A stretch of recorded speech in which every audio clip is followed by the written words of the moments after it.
Then I saw what was left, and suddenly I knew. God, we all knew. Hicks said it was just programming, Newt replied. Part of some socialization process. You believed you were human because it was easier, but that doesn't explain what happened between us. It can't. The two embraced as Newt thought about their situation and her place in the universe. We were nothing when we left Earth. We'd been sent to find specimens. We were returning with salvation. The word seemed hollow, ridiculous. Where would I find my salvation? Maybe all life is like Hicks's revenge. Chemical, random. Hate, death, love, all meaningless outside some larger context. It always comes back to our arrogance. The scientists want to draw a line between man and his machines. But what did it matter? Bueller cared for me. Not like Hicks, not like his doctors. What made their hate in our eyes, creation's love. Time passed quickly. For the first time since Acheron, I felt a sense of calm. Earth drifted below us, a bright toy. Long last, we were going home. Wind and rain battered the ship as we settled on the landing platform. It was almost as if nature itself were rebelling against the military's plan. The rain reminded me of Acheron, my innocence. When the ship landed, there were dozens of soldiers waiting for us other than an officer, a colonel, general, straight up. We're glad you got the ship back, Colonel. We need it. This is the last secure compound remaining. We're bailing out. What's going to happen to Earth? The man shrugged. I can't say. I'm supposed to take the rest of my men to the outpost we've established. High command will sort it out from there. We're just going to leave? What about the people here? The man shook his head. What I think is the aliens will overrun everything. Suddenly we'll look back and try again. Develop some way to kill him from orbit. Damage the land with C2 bad. Biological or chemical thing. We'll start with a clean slate. Hicks looks as if he would want to punch the man. There are billions of human beings here. We're billions, Colonel. The aliens have taken a lot of them. A lot of them have been friendly fired. A lot died in experiments designed to stop the creatures. There may be 500–600 million left. They're all fast. We can't save them. If we're lucky, we will be able to close up. As if on cue, a junior officer leaned over to the commander. Sir, pick up the report of terrorists from the southeast. Several thousand dogs attacking. They're through the minefield and approaching defenses. Check out the Benedict, the officer ordered, and take the synthetics to rehab. We'll leave them later. The young soldiers swarmed with the ship. The officer said, when you think about it, maybe it's not all bad. Earth was on the edge of destruction for a long time. It had to be this, it probably was something else that set it off. This way we can maybe get it right next time. Wait, it said. There's another factor. We had help on the alien's homeworld. Another spacefaring species. It saved us. It followed us in its own ship. Look, Corporal, this is all very interesting, but what difference does that make? You think this thing can wipe out all the bugs on the planet? I don't know, but it might help. The officer glanced at his chronometer. If we had the time, yes. But if our intelligence is right, we've got a day, maybe only a few hours until we're on. We've set nukes to take out the complex after we're gone. We've lost this war. It's time to retreat. The three of them were leaning against the inside of the support post that ran from the ground up to the level they were on. Hicks guessed they were on the third level, probably 50 meters above the surface. We've suspected the existence of other sentient beings since the Nostromo mission. It doesn't change things, the officer explained. The aliens have won, basic military tactics. When you're outgunned, you retreat, and leave nothing for your enemy. Hicks grabbed the officer. Jesus, have you heard anything I've said? There's still a chance they'll deal with you. Newt interrupted. They don't want to stop it, she realized. The officer confirmed. It's only a matter of time till the aliens overrun us. We've got to deal with the reality of the situation. The roadmap is clear. The alien attack isn't evil, it's an opportunity. Earth's been on the brink of destruction for decades. There's no discipline, no order. The aliens only exacerbated the situation. It would have come sooner or later. It's a chance to clean the slate, a chance to start again. After a few years, when it's over, survivors can return and terraform Earth into something beautiful again. Arona understood. The aliens have given us a chance to rediscover ourselves. It's a good thing. Suddenly, Newt burst out laughing. For the first time since Acheron, I laughed. I laughed because words had lost their meaning, because that son of a bitch Arona had been right. The aliens didn't destroy us. We did. News of the breach of the complex had cut the conversation between Hicks and the officer short. He began to leave to make his way to the ship for evacuation. And what about us? Hicks asked. You did what you thought was right. The time for military protocol and polite inquiries are long past. You're like everyone else still on Earth. Unnecessary. Unnecessary nonetheless, Hicks protested. Unnecessary. He and Newt were left to fend for themselves. Necessary. Overwhelmed, sat on the floor, acquiescing. Just let it end, the way it should have ended, on Acheron, for both of us. I'm not giving those alien ships the pleasure, and neither are you, Hicks said. I don't plan for us to be on Earth, either. What are you talking about? Asked Newt. Remember what the controller said when we left orbit? There are programmed troop carriers here. When they leave, we'll be on one of them. I smuggled you aboard the Benedict, and if I've learned one thing about the military, it's this. They never learn. On level 1, the rehab center, was Bueller. Mitch. They destroyed the others, he said. Took what they could salvage. I didn't think you'd come back. Hicks led them into a storage area that had a computer terminal. He began punching questions into the system. What are you doing? He didn't look up at Newt. Finding out which of the drone ships are carrying crew and which are only lugging cargo. Some will have troops, some will be hauling supplies. We can find a supply ship. Dump someone and replace the weight with us. We don't even know where they're going, Newt said. Who cares? It can't be any worse than being fried by atomics or eaten by the monsters. I know what you're gonna say, he said. I thought my job was over when I blasted the aliens' homeworld. That I could come back, step away in some nice quiet prison or brain wiped, and that would be it. I was looking forward to it. But now, no. I can't quit until every one of these alien bastards is dead. Is it worth it? It is to me. A man's gotta have a reason to get up in the mornings. I spent years trying to decide if I should just shut my own lights off.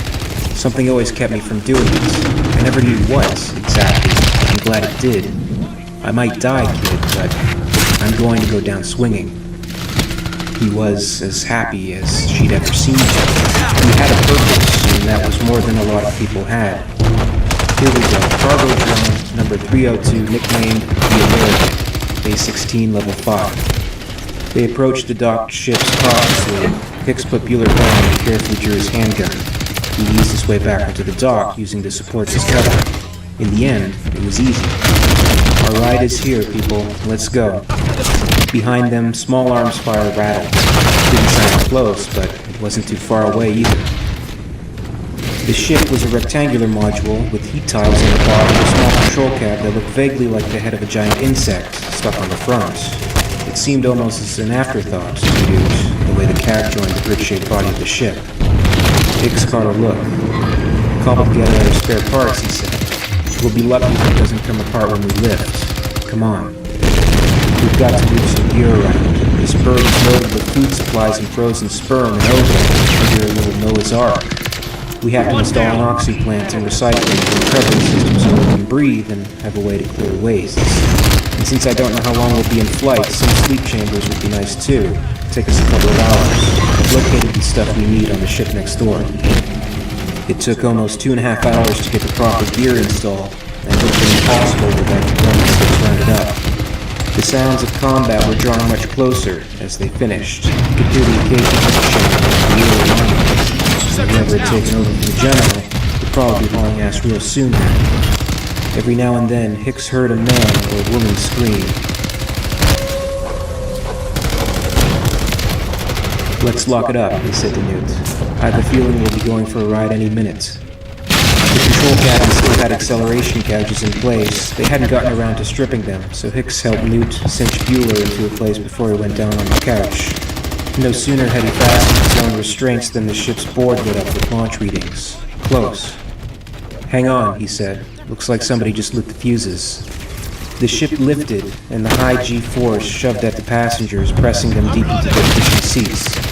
Hicks supposed that if he had a viewer operational, he would have looked back, although it would surely be a depressing sight. Watching your own planet being overrun by monsters wasn't what he would call fun. There was nothing to be done for it, now at least. The first rule in winning a war was to survive. You lived, you could fight another day.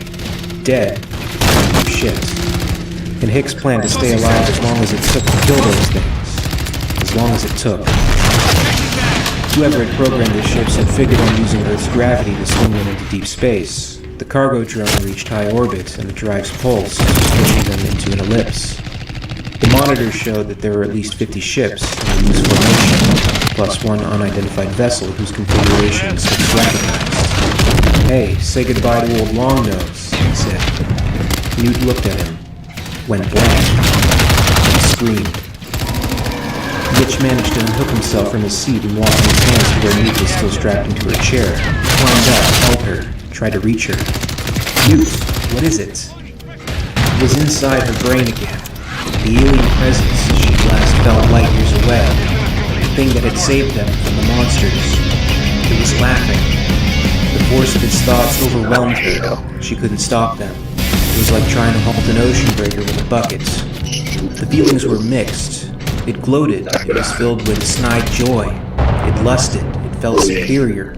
It hated. It raged. And among all those were things she couldn't identify, feelings for which there was no human reference. But she got enough of it to know what it wanted her to know. Oh God. Newt. She managed to focus on Mitch, who loved her. Her feelings for him became like a wall, against which the alien spacefarer's emotional sea splashed. Some of it slipped past, but not enough was stopped so Newt could recover her senses. Somehow it knew this. The tide stopped. "It's that thing. It talked to me." "What did it say?" Hicks put in. "It has no more use for us than it did the aliens. It followed us here to see our world, to see if there was anything here worth taking. It wants to conquer us. Won't have a lot of opposition, will it?" Hicks said. "It plans to wait and let the aliens kill all the humans. Then when the soldiers come back, it knows their plans. It will be waiting, maybe with others of its own kind, to take Earth from the winners." "Damn," Hicks said. "If it isn't one thing, it's another. Out of the hurricane and into a tornado." After that, there wasn't much any of them could say. Hicks had the sleep chamber cycling online. According to his instruments, the ship was about to enter subspace. None of them knew for how long or how far they would travel while dancing in the nowhere and know when of the Einsteinian warp, but it didn't really matter. The cargo vessel's navigational computers were locked onto a deep space trajectory. The gravity drive pulsed like a living thing, propelling its new crew across billions of miles of space. Hicks finally had his revenge, but he found no satisfaction in it. He blamed his misery on the aliens. Now all he could blame was himself. Newt stood in front of the viewport, staring into space. The light from the stars stretched around the ship like glowing white neon. But this time it was different. She wasn't alone anymore. And maybe finally that was all that mattered. She had come a long way in her life, from one destroyed planet to another, to yet another, but she was still alive. Not so long ago, that wouldn't have meant much to Newt, but things had changed. She had Mitch now, so now they would find a way to repair him, bring him back to what he'd been before. No, that wasn't true. He was already more than he'd been before, even if his body was half destroyed. But there were ways to fix that, easier because of what he was. Even that wasn't really important. Newt climbed into the cryosleep chamber, touched a control, watched the lid fan slowly down. No, what was important was she wasn't alone anymore. And she knew, as sleep claimed her, she would not dream of the past and of monsters. Rather, she would dream of the future, whatever that might be. After all, they hadn't done too bad so far. The war was fought, one battle at a time. Newt smiled and closed her eyes. In this series, I'm recounting the Earth War as depicted in the Aliens comic series and novels, and the events leading up to it, as well as its aftermath. The accounts are explored as originally published, despite certain names, locations, and other events having been altered over time. For more on the Earth War, you can check out the Accounts of the Earth War playlist on the end screen, and stay tuned for the latest videos. As always, I'd like to thank you very much for watching. I really appreciate it, and if you enjoyed this video, please make sure to give it a like. You can also subscribe for all the latest videos from Alien Theory. A very, very special thanks goes out to Weyland-Yutani Executive, Emulate, part of the Patreon Hive. I'd also like to thank our Hive's queen, Lady Anne. If you'd like to join the Hive and support the channel, check out my Patreon page for exclusive posts and contests. In the meantime, you can catch up with Alien Theory over social media. Follow @alien_theory on Twitter and @alientheoryyt on Facebook and Instagram for more. And until next time, this is Alien Theory, signing off.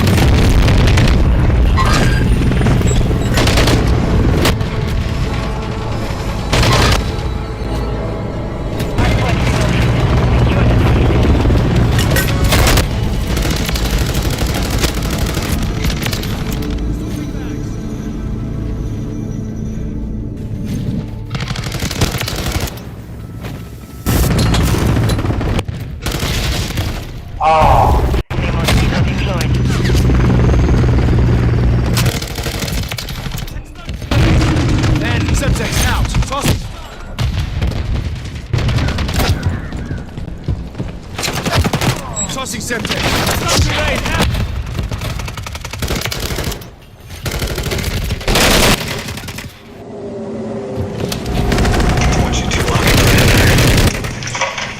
Hey, listen.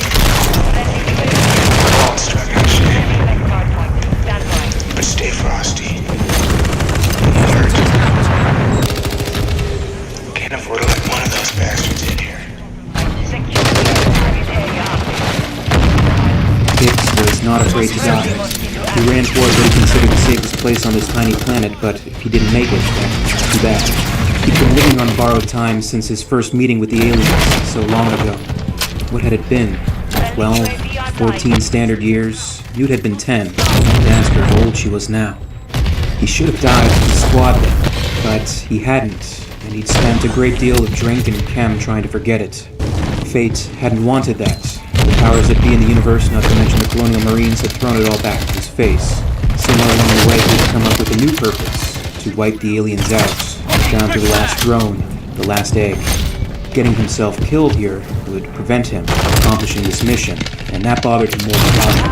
Once in his life, there had been personal fear, but those days were long gone. A few years back, during one of his 2-week chem binges, Hicks had been picked up in an alley by civilians. He was naked and his ID implants had been plugged by the people who robbed him and then tried to kill him to keep the authorities from identifying the body. Not knowing he was military, the civilians had stuck him into a medicenter and given him the standard life support treatment, which included sessions with psychiatrists. It had been a teaching hospital, and there were plenty of young medics eager to work with such an obviously depressed patient.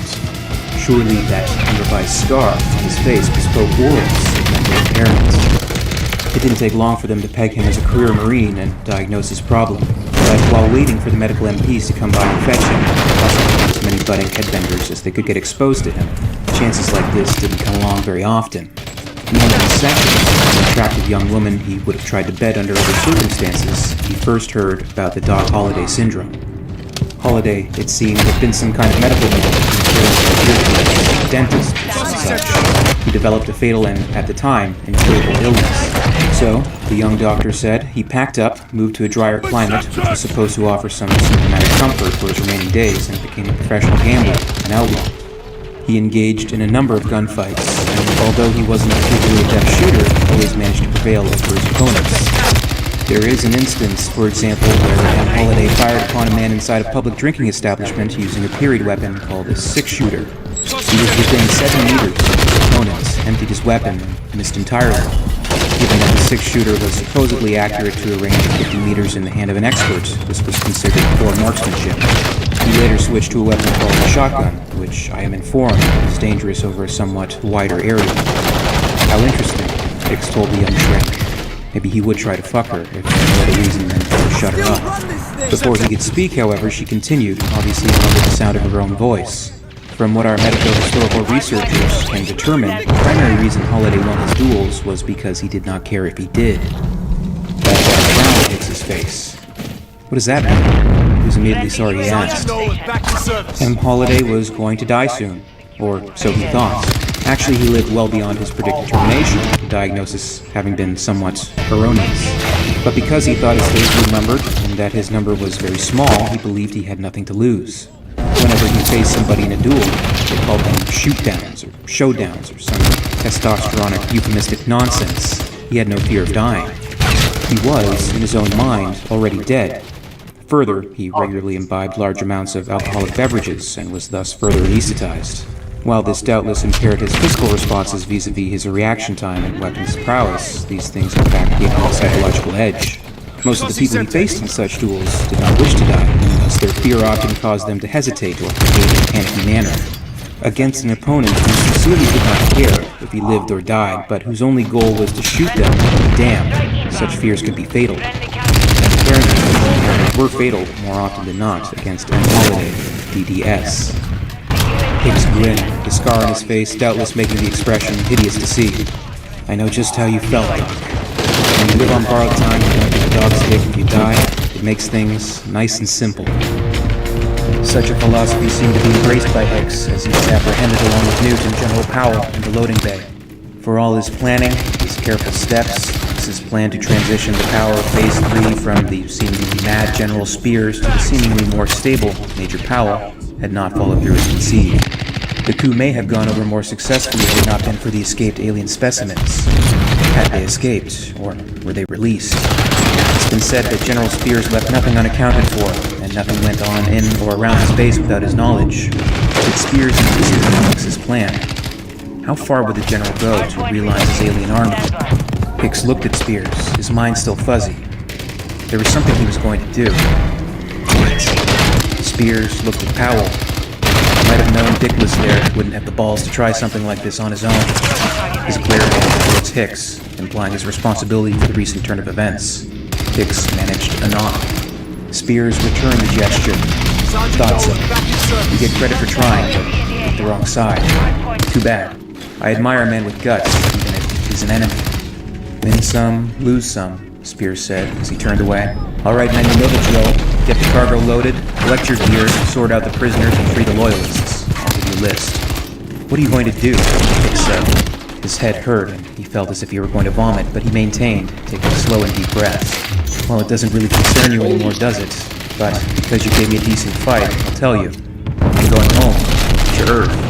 I'll be taking a small core of the alien, and we'll have ourselves a little sortie. Once I demonstrate how effective my troops are, we'll get support to build a full-scale army of trained aliens. We're going to kick ass, son. And when I show the recordings of how we did it to the powers that be, we'll get what we need to win this war. Jesus. He really believed it. The guy was a few kilograms short of fission mass. Crazy as a step on a roach. What about us? Captain Powell managed to sit up. You and your allies are up for court-martial, Major. I don't have time to fool with such piddly shit now, so we'll stay here until I can send the appropriate legal teams back to handle it. You can't leave us here. There are aliens loose in the base. We'll be slaughtered. You should have thought of that before you played at Sedition, Major. He turned away and moved on. Hicks was calculating his options, but two of the troopers had aboard him, stun wands held ready. He set it back. Jumping them would only get him another headache when he woke up in an hour, if he woke up at all. Right now it seemed a lot more important to stay awake. Whatever happened to them, he wanted to see it coming. The base was a wreck. Spears and his unit moved through the chaos, shooting whatever got in their way. There were a few things to be salvaged here. He was going to have to cut his losses. True, he was going to win the battle in the war, pitiful and short as it was, but it would mean the base itself was a loss. Well, a good commander knew when to dig in and when to dump his tanks and move apart. Third base served its purpose. It looked like getting more time, but then that was nearly always the case with commanders, wasn't it? You tried for perfect, but you accepted what you had to and moved on. When the battle was joined, you had to deal with what was, what you wished it was. In a perfect galaxy, you always have the troops and material you needed to wage the best battle plan. In this galaxy, it seldom happened. He led his troops toward the starship hangars. Private Bueller, meanwhile, was taking stock of the situation and was getting desperate himself. Everything I believed in had been taken from me. I wasn't anything. Newt was all I had left. They were going to take her away from me as well. Hicks had disabled the main communications room during his aborted coup. Most of the control systems were gone. Without them, I was helpless. There was a functional auxiliary in the southern quadrant of the base, but there was a problem. I had to get to it. Bueller made his way through the base, the only way he could, given his condition. He crawled over, around, through the blood and dead bodies, and left behind the chaos, crawling through the mud, as he remembered from the training to the Corps. Was it a memory? Or was it an implant? It didn't seem to matter now. Being a synthetic, the alien seemed to pay Bueller no mind. He observed the creatures as he continued his ground-level venture. I found the alien's progression perversely fascinating. Man uses machines to terraform hostile worlds to create an environment amenable to human life. The alien needs no machines. The creatures ignored me. Perhaps I wasn't viewed as a threat, or maybe I don't share the organic scent of Spears' men, or their terrible, unyielding fear. As I neared the secondary control room, the sounds of struggle faded, replaced by the liquid hiss of alien life. Bodies were everywhere. Stark remnants of the aliens' reproductive fury. Freed from the confines of the General's breeding chamber, the parasites multiplied with remarkable speed. The world belonged to them. Spears thought he had taught the aliens the meaning of fear. They had merely discovered the virtue of patience. She allowed me into her nest. A courtesy, perhaps, or maybe just acknowledgement of her power. I was no threat to her. There were no threats left on this barren world. Bueller could see them on the monitors. Hicks, Newt, and Powell were being escorted by Spears' men. Powell was pleading to the Marines, attempting to appeal to their reason. Spears is going to load his tame monsters onto the largest transport ship and lift. He says he's going to Earth. We get left here, along with the other Marines and scientists. "Hey, fuck that noise," one of the troopers standing next to them said. "You get left here with the other traitors. Those of us who stuck by the General are going with him." Powell laughed, a sound on the edge of hysteria. "Are you really that stupid, Marine? He doesn't need you anymore. You're excess baggage. You get dumped." "No way, Major," a second guard said. "Spears takes care of his own." His own? Christ. He thinks he is a fucking god, you moron. You're nothing more than used toilet tissue to Spears. You served your purpose. You're going to be flushed and compacted with the rest of us. The guards looked at each other. The leader, an older sergeant Newt had talked to once, shook his head. "Bottle it, boys. The Major here is just trying to divide and conquer. The General has taken care of you so far, ain't he? Don't let this fubby rattle you. Did you hear the man tell you to pack your gear as soon as we get the traitors stocked away?" Newt saw Hicks gather himself. He was going to try to fight his way out. She didn't think he would make it, but she would follow his lead. This lead, Powell seemed to be following, however recklessly. In the heat of their debate, he reached for the holster of one of the guards' weapons. Not fast enough. A single shot was fired. The 10mm high-velocity slug hit Powell square in the middle of the chest. A clean heart shot. Hicks observed his body fall to the ground. Poor sucker. He should have gone into another line of work. Powell should be drinking high tea at some university, talking with other professors about modern art and ancient history. Only thing was, without killers like Spears and, like me, there weren't ever going to be such places again. Ahead of them, a pair of aliens stepped out of the shadows and hissed. Above, in the grids the monsters gathered, their foul secretions dripping down onto the troopers. Suddenly, Hicks felt himself grinning. "Fuck you, he thought. Don't you know? You're messing with Doc Holliday, stupid bastards." As the guards were distracted by the new company, Hicks made a leap for the same weapon as Base 3's prospective new leader. The struggle divided Hicks, and Powell's dead body across the pressure seal door, leading back to the loading bay. On the other side, tiers of guards, eager monsters remained as the hatch slammed down. The last words heard by the poor souls on the other side were screams for help, abruptly snuffed, transforming the forward into a swift, terrifying death at the hands of Spears' monsters. Hicks collected himself, quickly trying to refute what just happened. That's one of the emergency pressure seals, insurance against a hull breach before they terraformed an atmosphere onto this rock. Seals just don't drop. Someone must have triggered it. My God, he realized. We've got to find him. Hicks knew they had no time to spare. He grabbed Newt and headed toward the loading bay. This goddamned android, a machine. Forget it. The cargo ship is their only chance. Spears was personally overseeing the loading of the alien modules into the transport trucks and the vaults from the frantic call control to comm. Spears watched when the modules picked up by the big hoop, lifted and carefully stacked on the other modules on the truck. He was the only one who knew the access codes to the starships, which would remain here. Terrible waste of material, but he couldn't worry about that. Sacrifices had to be made in war, with flying stock or troops. A man who couldn't do the hard work didn't deserve the command. The engines of the ships that remained behind would be slagged 30 seconds after Spears departed. Whoever was left behind was going to stay behind, unless somebody came to take them off. Given the unreasoning hunger the drone aliens had, it wasn't likely there'd be anybody left if any ever did show up with a gun. He could take the Queen, of course, which was necessary to his plan. Control her, and control the drones. The food supply on this mostly airless lump was pretty limited. The Marines and scientists still alive wouldn't go a long way, unless the aliens had their own version of Jesus to do the boats and dishes routine. Spears smiled at that thought. The idea of the aliens with the Messiah was funny. Then again, come to think of it, a group of creatures, soldiers, that considered him the Messiah. It was true enough. He was going to take them to a better world, a kingdom of power and glory. Why wouldn't they think of him like that? Not that they did much thinking anyway, but then again, Spears rode with first truckload of his precious cargo while his men continued to load the next transporter. Nothing could go wrong at this stage. He had to see to it personally. He had recaptured the Queen easily enough. All he'd had to do was find the place she was trying to hide her eggs and wave a flamethrower at them. Once she was caged, the wild aliens running around the base would calm down, at least until they realized she was gone. He had the walls of the Queen's cage opaque, so she wouldn't know where he was taking her. It was too late. Everything was under control. Spears watched the opaque cage containing the Queen being loaded. Another alien was upset, it didn't show. She was quiet. Once she was secured, Spears felt better. He spoke to his second lieutenant supervising the loading of the drones. Alright, once the last truck of cargo is loaded, I want you to assemble the troops in B hangar. Gear packed and stacked, and begin loading the Grant. I want every loyal Marine on board by 1600 hours. Clear? The lieutenant's face brightened. Yes, sir.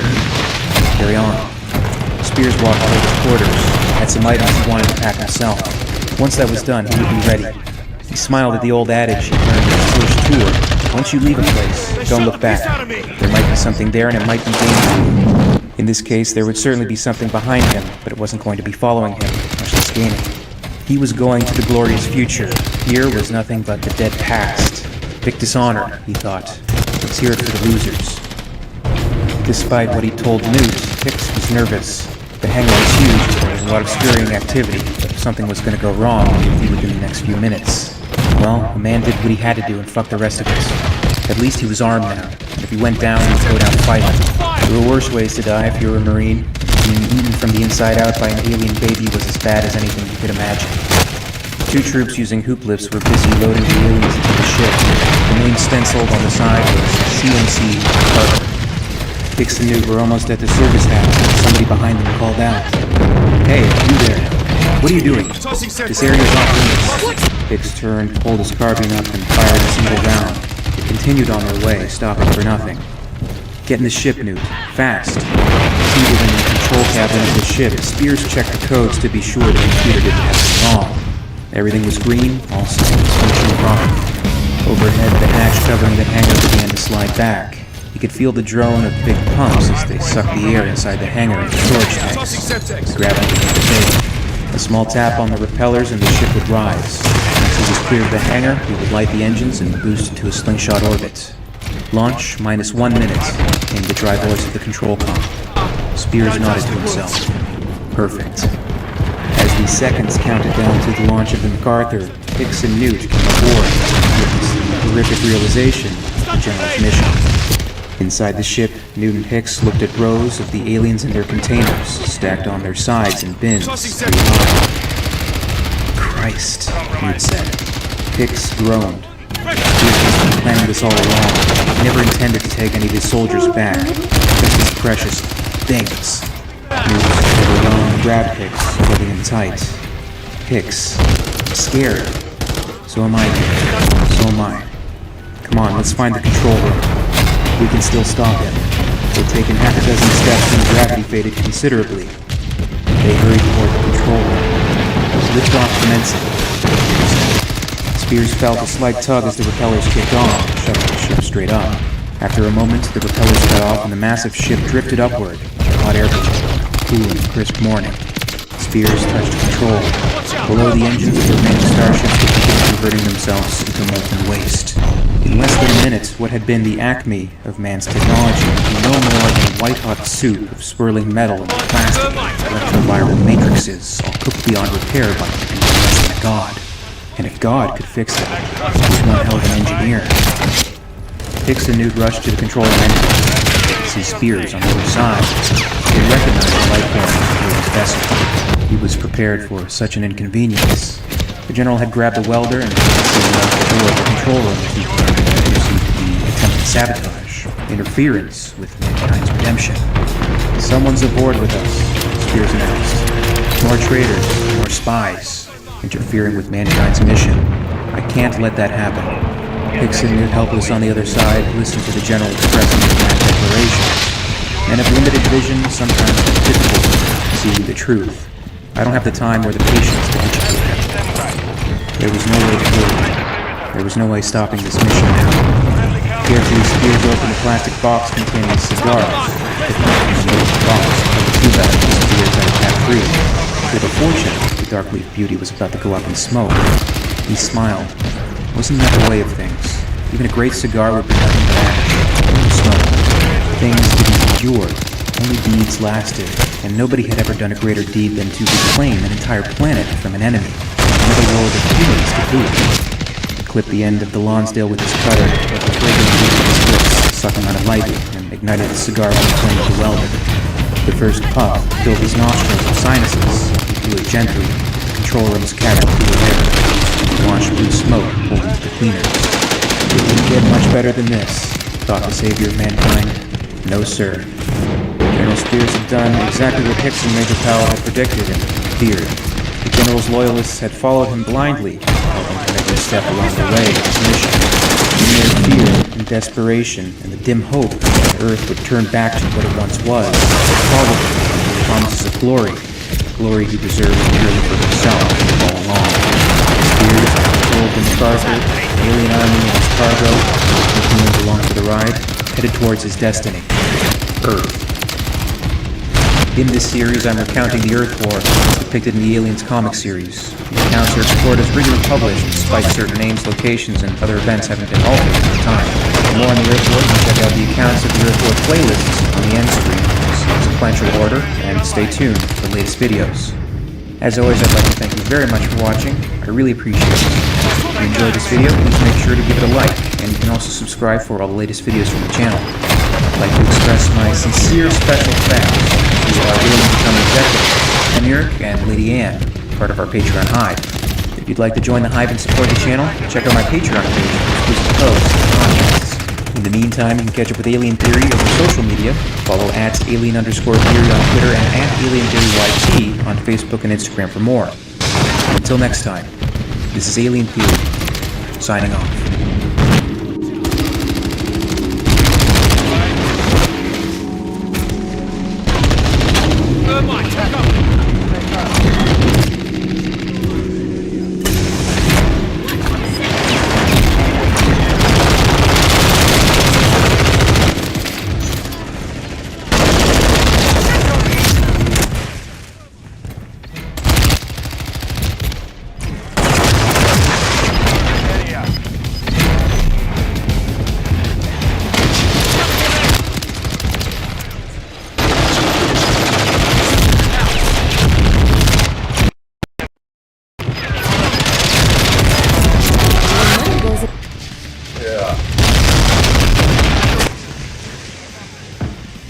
After leaving Earth, Newt pointed a new sense of optimism regarding the space things. Years in the asylum, drugged up, dreaming, isolated from the world, left her feeling that she wasn't really part of the world anyway.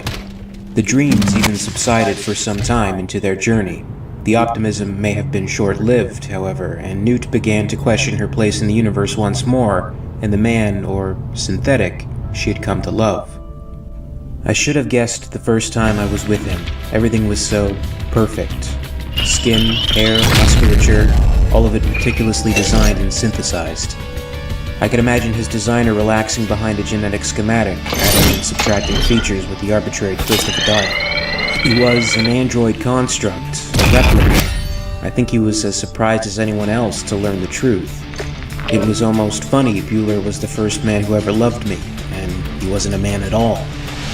I had to keep my mind on our situation. Everything about this ship was wrong.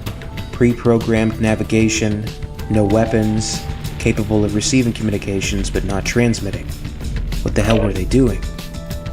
The storeroom she used as her sleeping quarters was private, a 3-meter by 2-meter box, but since it was next to the ship's internal power and heating system, it was also hotter than most spots on board.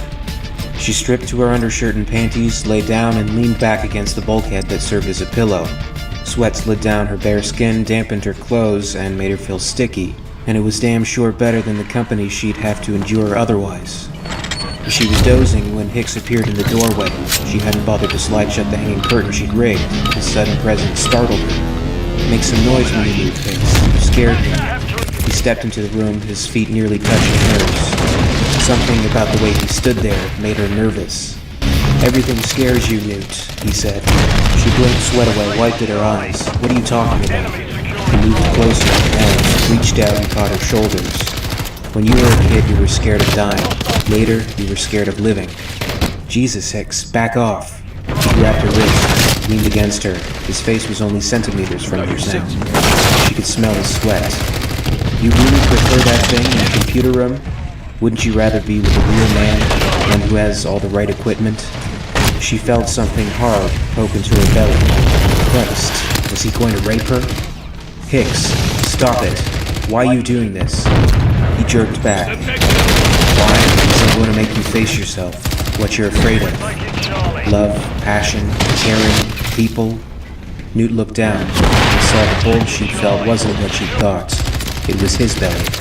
With a scream, his abdomen burst outward in a spray of flesh and gore, and a full-size adult alien came forth. Impossible. It wasn't physically possible. He smiled at her, showing the sharp contour of teeth. Slime and blood dripped as it reached for her. Oh my god, the dreams again. Oh fuck, a dream. Only a dream. But she knew better. It wasn't a dream. It was a vision. Communication. It was too real. It went too deep. They were here, on the ship. Luke grabbed her clothes and ran. Hicks was fiddling with the program that ran the external pickups, hoping to figure a way to magnify images visually when Newt rushed in. She was hacked into her coverall, drenched in sour sweat. "Hicks, they're here, on the ship." She grabbed at his shirt. "Take it easy. Take it easy. You saw one?" "She dreamed about it," Bueller said quietly. "Christ, Newt, they're dead. Like Earth. Like us. Maybe you're burnt out, Hicks. Maybe you want to die, but not me. Not by one of those things. Look, Newt, it doesn't make sense.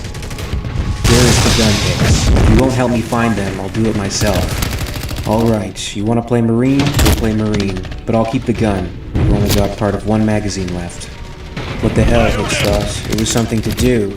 So far, it had turned up exactly what he thought it would. 0. They'd been through all the ship, big enough to hide a small dog, and so far he's seen insects. Sometimes you get a few bugs on a ship, despite the zap field supposed to keep them off. So that's it. That's it, Newt. End of sweep. Nobody knows. What about the Axe cargo storage? Hicks leaned the carbine against the wall and scratched the sweaty edge on his shoulder. "Can't get into it. Coded lock. We can't get in. Nothing can get out either. Come on, Hicks. I've seen these things operate. So have you. We could take a look at the door, if that'll make you happy." "It won't make me happy, but we have to check." The corridor leading to the aft cargo hatch was narrow and dimly lit, but Hicks could see down its length that the hatch door was shut and the LED on steady red lock. Like all inner doors, it was airtight and proof against sudden decompression or hammering of fists. If somebody got on the wrong side of it during an emergency. Standard duralloy plates, 6 or 7 centimeters thick.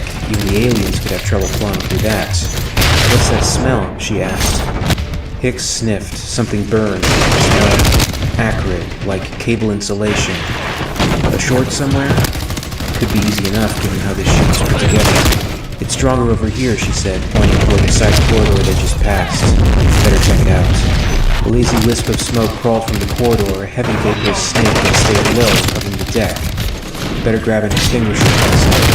Suddenly there came a loud metallic scream, the blare of a klaxon, flowing from the ceiling fire suppressor sprayed into the corridor ahead of them, rushing to the crossbar. They walked parallel to the aft cargo compartments, and it only took a couple of meters to find the source of the smoke. A dangling cable burned through, still smoking. "Hicks," Newt said. He turned to see what Newt wanted. There was a hole in the wall between the corridor and the aft cargo hold, a ragged, open gap big enough for a man to walk through without touching the edges, melted by acid. Lying on the floor was an alien. Part of the deck beneath it was eaten away by its blood, fluid so acidic as to defy belief. One theory Newt had heard in the casts was that it made the things taste bad. That was fairly horrifying. What kind of creature could possibly eat these monsters? Along with the dead alien, the main cargo in the hold seemed to be 4 hypersleep chambers. Each had once contained a person. What was left of the 4 bodies would add up to one full-size corpse. The lids of the chambers were cracked and blood splattered. Human blood, from the look of it. Long dry. Newt felt like vomiting. He fought to control. Won, but barely. Hicks examined one of the control panels next to a ruined chamber. He turned back to Newt, who was glancing around quickly, expecting an attack in seconds. These 4 were deep into it, he said. Iced as cool as you can get without killing them. I think maybe somebody knew they were infected, trying to keep the things growing inside the humans dormant. Looks like it didn't work. Why? Why would anybody do that? Hicks shook his head. Dunno. He looked around, the carbine held ready. Politics, profits, we can talk philosophy later. The way I figure it, there were 4 aliens. 3 of them killed the 4th, then used its acid blood to get themselves an exit. They finished off breakfast. He waited for the carbine, mostly eaten bodies. And they'll be out looking for dinner. Mitch. Don't worry about Bueller. They don't much like the flavor of Angela. We figured that out on the trip to their homeworld. He turned, brought the carbine out, something hissed. The thing stepped out into the light. If the monster had eyes, they were hidden from view as always, but whatever senses it used knew they were there. The external jaws opened and drool dripped from the rows of fingertip needles that were the spiky tail lashed back and forth like that of a cat about to pounce. "You son of a bitch," shouted at the creature. Maybe we brought it on ourselves. Maybe things like you really are the next evolutionary step. I just don't give a shit anymore. The boom of the carbine was loud in the cargo hold, a blast that bounced from the hard walls and hurt Newt's ears. The alien fell backward. Newt saw the top of its head 10 centimeters behind the jaws burst outward, tiny chips of armor flying as the corridor through. A thin stream of yellowish liquid spewed, painted the floor. It seemed to fall in slow motion, collapsing into a heap onto a hatch set flush into the deck. He got it! The hatch began to smoke where the stream of acid landed. More liquid pooled from the punctured skull. Out! That's a dump hatch. It leads to a lock between here and the hull. If that shit eats through the outer door...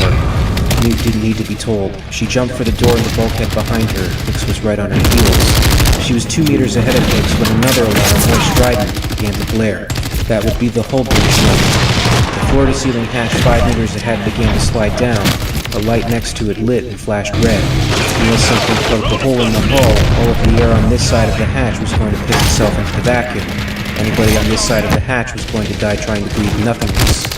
Newt dived at the closing hatch, made it through, hit the deck. She saw that Hicks wouldn't make it. She tried, dived, stretched out at full length, but the door came down across the small of his back. Newt saw it press into his flesh. He screamed in agony. Newt managed to override and lift the hatch, releasing Hicks, who collapsed.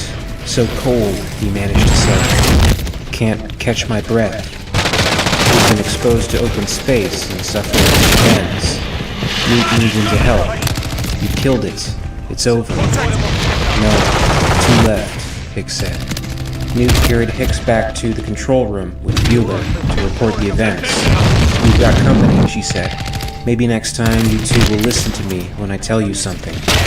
Hicks began claiming the internal units. They weren't much, basic and cheap, bodily benign Cambodian units. Terran regulations required such equipment on robot ships. And for once, Hicks was glad to see Union politics doing something useful. No motion sensors or infrared, something was better than nothing. We figure there are 2 of them left, Newt said. She leaned against the back of Hicks's chair, watching the monitors as Hicks brought up the various views. Nothing in the main corridor. How did they get on board? Hicks said somebody had 4 demi-stiffs in chambers in the aft cargo hold, infected. The midline cargo bay was clear. Why would anybody do that? Good question. Fuck if I know. No monsters in the makeshift head. Hicks brought up another view, this time of the kitchen they'd rigged. Nobody home. They said nothing for a few seconds. Then, they spotted the aliens. They were on the ceiling of the corridor, just inside the midline cargo section. If Hicks hadn't known they could do that, lash themselves to the ceiling, he wouldn't have had the camera doing full pans.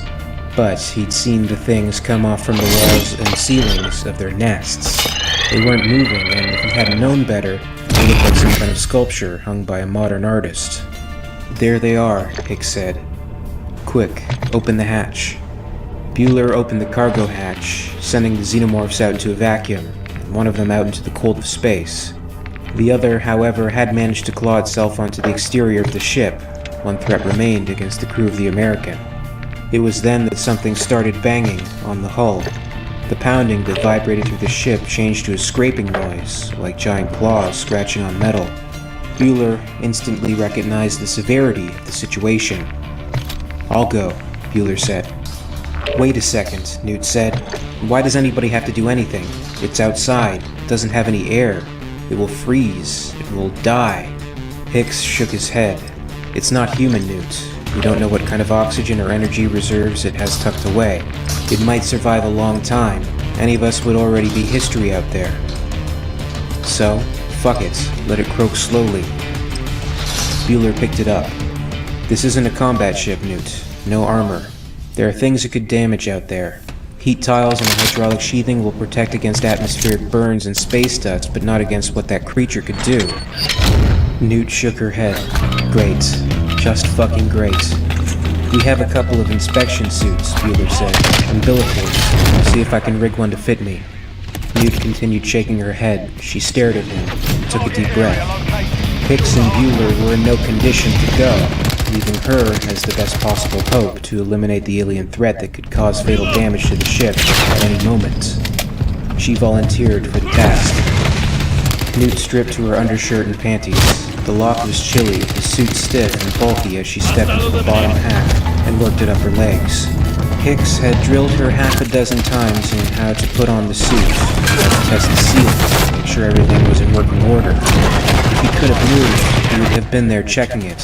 Of course, if he could have moved, he would have gone himself.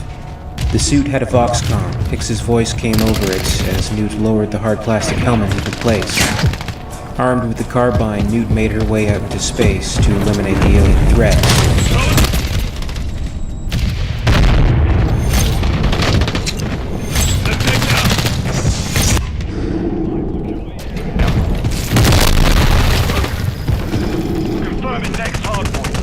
She instantly recognized her vulnerability in the situation. I could hear hissing out of the chamber. The fabric of my suit rippled as the pressure dropped. The silence was loud, like a scream.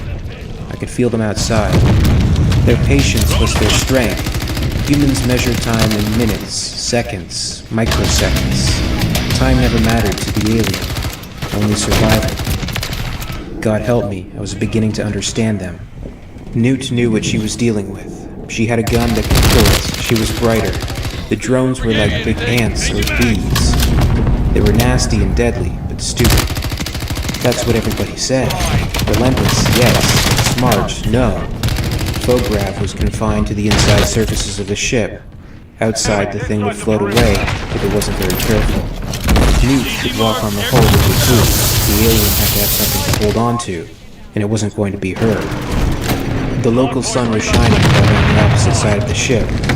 Newt moved to the entrance, leaned out and looked to the sides. The ship had running lights, and the faint glow was enough for her to see the immediate area was clear.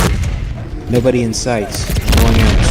The magnets are stronger under the arch of your foot, weaker at the ball and heel, Hicks said. Walk as normally as you can, and the boot will peel up and replant okay. It'll feel like you're stepping on something real sticky.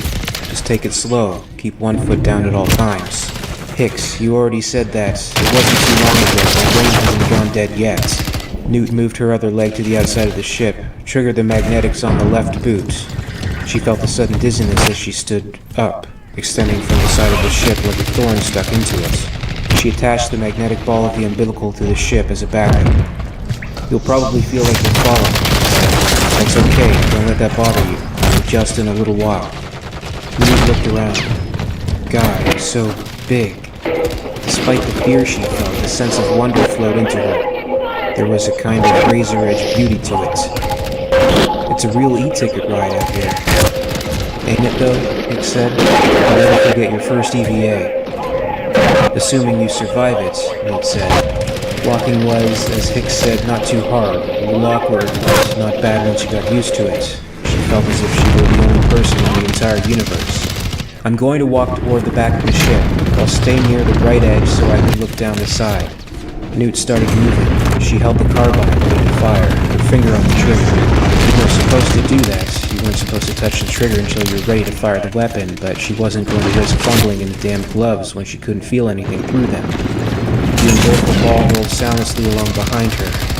She started to turn back and peer over the side of the ship as she caught a glimpse of movement in her peripheral vision. The alien flew toward her like some malignant retrobird, arms extended, taloned hands spread wide to catch her. She screamed, something wordless and primal, and snapped the carbine up. No time to aim. Just point it and shoot. The recoil from the first shot pulled her free of the ship. She couldn't tell if she'd hit the alien or not. The second shot's recoil spun her backward into a flip. Lower body and feet blocked her view of the onrushing monster. The umbilical created drag, the magnetic ball held. Instead of finishing the flip or sailing straight back, she arced downward toward the ship, went over the side, still connected to the hull. The weapon, however, had been lost. Newt, God damn it, answer me. Okay. It's okay, alright. Newt went down the rear of the ship until she was at the docking post. The main thruster was a hollow tube, a good 3 meters across, and it went far in enough so the other end of it was in complete blackness.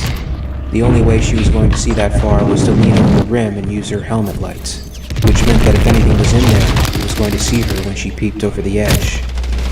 Then she saw the alien. It was crouched against the reaction tubes, ready to spring, as if it known she was coming. Oh shit, it's in the thruster. Newt scrabbled backward, trying to get back over the rim. Her gloved hand slipped on the ceramic liner. In desperation, Newt realized she was trying to do the wrong thing. There wasn't any gravity out there. She didn't have to crawl backward onto the ship, she just had to get out of the thing's way. She was thinking in 2 dimensions, but she had now 2 wings. She shoved as if she were doing a push-up and flew away from the ship at the right angle. I'm clear. The thrusters ignited. Fire blossomed, yellow-orange heat and light that nearly opaqued her faceplates as the polarizers turned to plastic dark against the wash of the brightness. She imagined she could hear the alien scream as it pinwheeled away from the ship, wrapped in a band of burning fluids flipping within its shell. She found herself grinning, wolfishly. The alien enjoyed an ethical purity that transcended morality.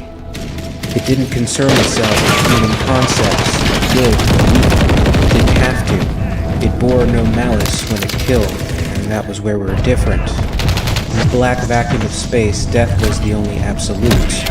Survival was imperative, and I took pleasure in watching it burn. 2 days after Newt blasted the last alien into space, Bueller picked up radio transmissions. The signals were on the military band encoded, so they didn't know what was being said, but from the strength, they had to be close. Unfortunately, the ship did not have any transmitters they could use, only receivers. It didn't take Hicks long to figure out where the signals originated. Hello, he said. Looky here. Newt leaned over his shoulder as Hicks played with the computer screen. Got us a planetoid, not much bigger than a moon, but in direct orbit around the local primary. Been on the opposite side of the sun from us pretty much since we left the chambers. That's why we couldn't see it. Numbers crawled up on the screen. Hicks did something and the tiny flash expanded on a roughly spherical shape overlaid with grid lines. Colonial Marine Base? Bueller said. That would be my guess, Hicks said. Inflate a few pressure domes, pump it full of breathable, bury a couple gravity generators, and you got all the comforts of home. Provided you grew up in the barracks. The military has hundreds of these bases scattered around the galaxy. Or it did have. The three of them stared at the computer-augmented image and wondered if they were achievements. Was this a place of refuge, or were they leaping from the frying pan into the fire? It looked as if they were going to find out soon. In this series, I'm recounting the Earth War as depicted in the Aliens comic series, and the events leading up to it as well as the aftermath. The accounts are explored as originally published, despite certain names, locations, and other events having been altered over time. For more on the Earth War series, you can check out the accounts of the Earth War playlist on the end screen, and stay tuned for the latest videos. And as always, I'd like to thank you very much for watching. I really appreciate it. If you enjoyed this video, please make sure to give it a like, and also subscribe for latest videos from the channel. A very special thanks goes out to Wheelie Tony Executive, Emily, part of our Patreon Hive. I'd also like to thank our Hive's Queen, Lady Anne. If you'd like to join the Hive and support the channel, check out my Patreon page for exclusive posts and contests. In the meantime, you can catch up with Alien Theory on their social media. Follow @alien_theory on Twitter and @alientheoryYT on Facebook and Instagram for more. And until next time, this is Alien Theory, signing off.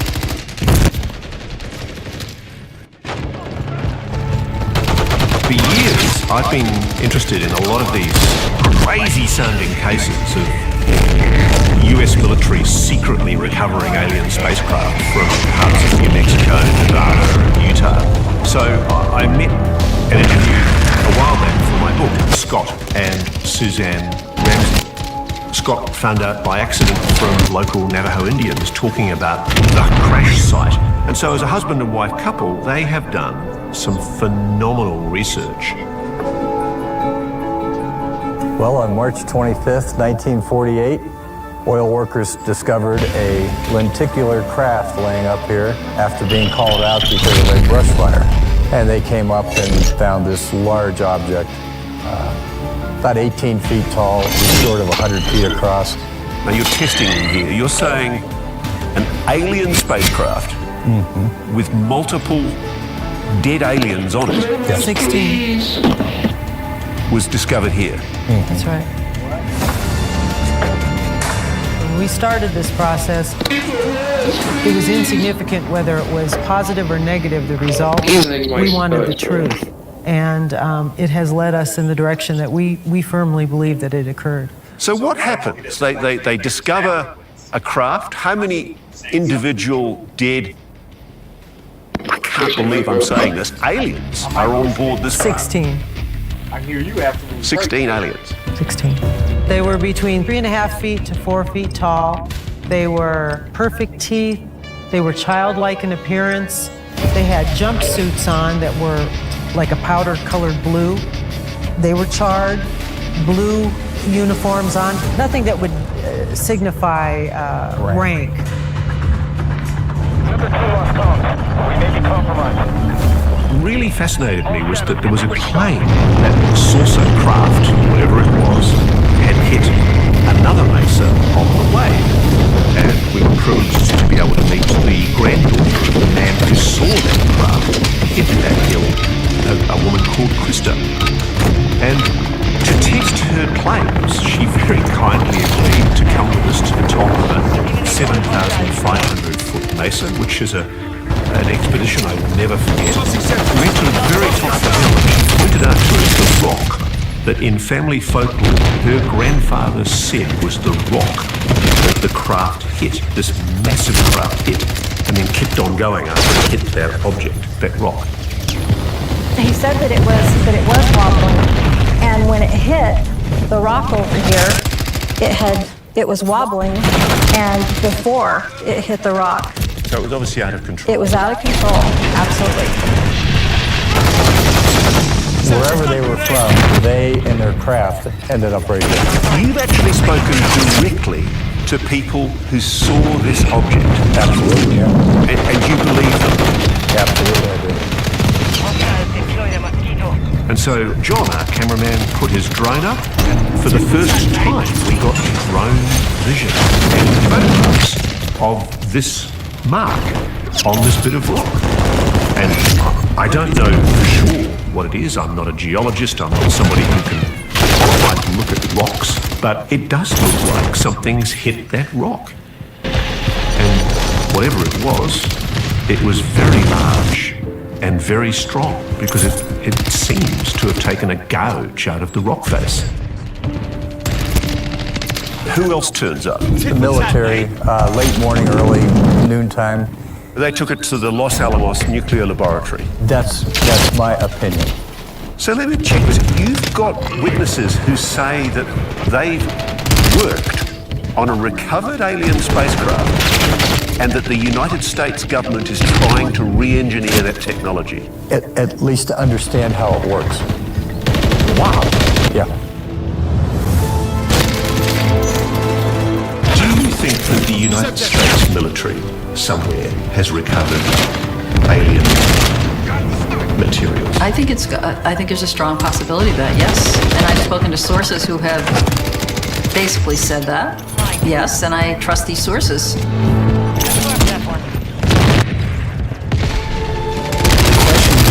Who or what exactly is it? And that is the big question. It could be something that's always been here, that's just as natural as you and me, just as natural as that. And we're just not at the point as a species where we're beginning to collect the information and be able to interact. This enigma requires data. It requires courage to ask the hard questions. And ultimately, what we really might have to wind up asking ourselves, what does it mean to be a human being? Nervousness and fear about it. I mean, what are the implications of this? I don't think everybody wants to face that.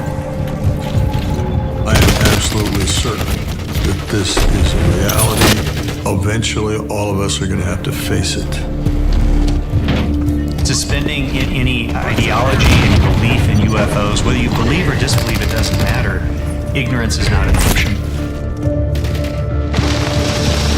This issue will challenge your understanding of reality and your notions of reality. I think it's possible the U.S. military is in possession of either materials from a spacecraft or the craft itself.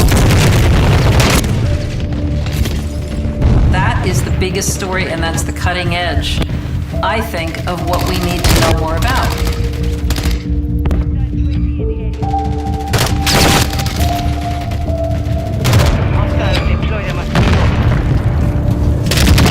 It is mind-boggling, it's hard to process, it's hard to digest.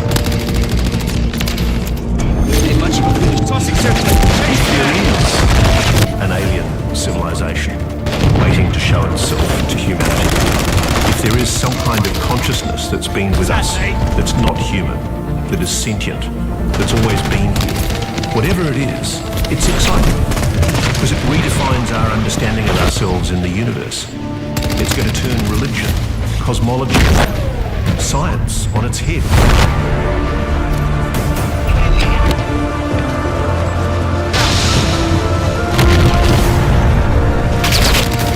Conversation that it impacts every one of us equally and yet differently.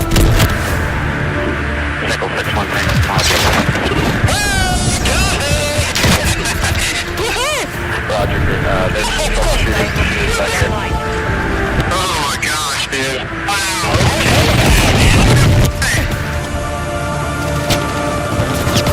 Yeah, we have 31 knots to stay. We're outside, just 40. What was splash? Splash. One bearing range. My gosh. Oh, going against the wind. The wind's 120 knots from the west. That's not around us, though, is it? It's not. It is around us, man. Well, if there's a weird thing, it's rotating. Moving on the threshold of getting some answers within our lifetime.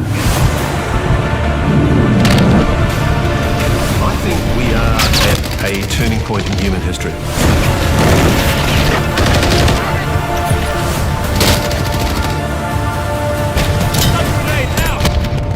It's absolutely real. There is a real phenomenon here. There's no question about that.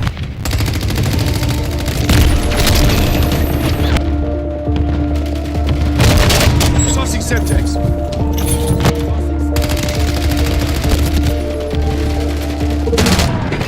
Hi there, I'm Ross Coulthard, coming to you from a quarantine hotel in Sydney's CBD. Our filming for the documentary you've just viewed only wrapped in the United States last week. The situation was evolving in Washington, D.C. so rapidly, we at Spotlight thought it important to bring you the latest and most comprehensive report we could in record time. We know that sometime this coming month, June, a report comes into the US Congress from the Pentagon which will supposedly reveal all it knows on UFOs. Maybe we're about to find out whether out there in the cosmos there is a more advanced civilization than ours. If you'd like to explore this further, you can pre-order a copy of my new book, In Plain Sight. There's a pre-order link on screen now. We'll keep you informed on Spotlight on any breaking developments in this story as they happen.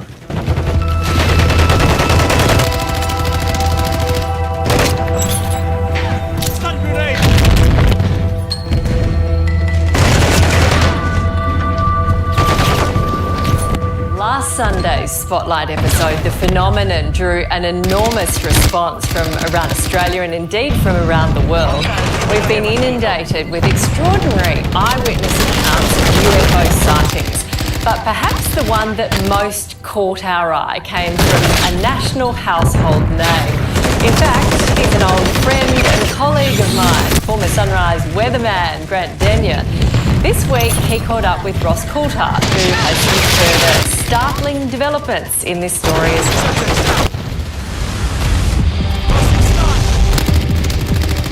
So Grant Denyer approached us this week and told us that he had had a sighting of unidentified objects hovering over Narre Warren in southeast Melbourne when he was about 19 years old.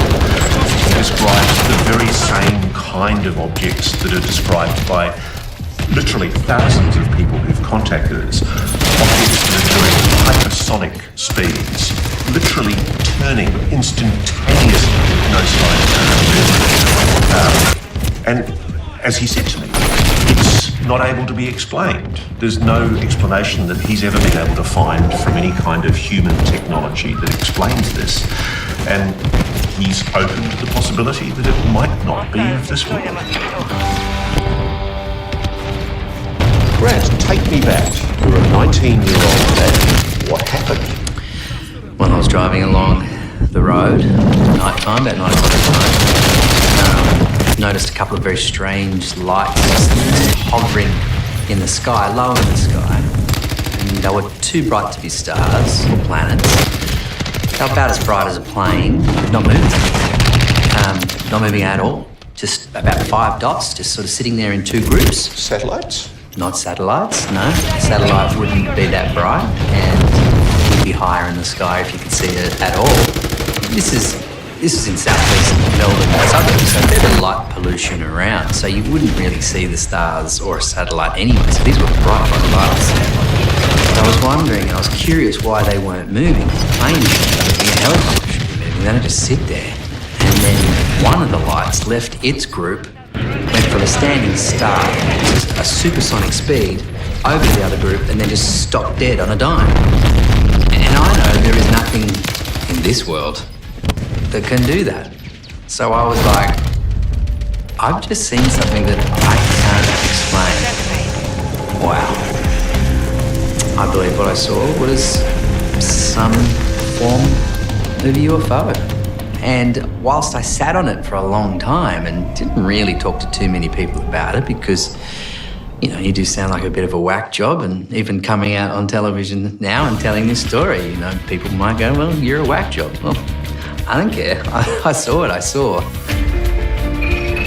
I think there's a taboo that's existed in relation to this subject for so many years, and I think when people saw that the Pentagon, even the US Department of Defense is now admitting this is real, I think people realised, wow, I can talk about this.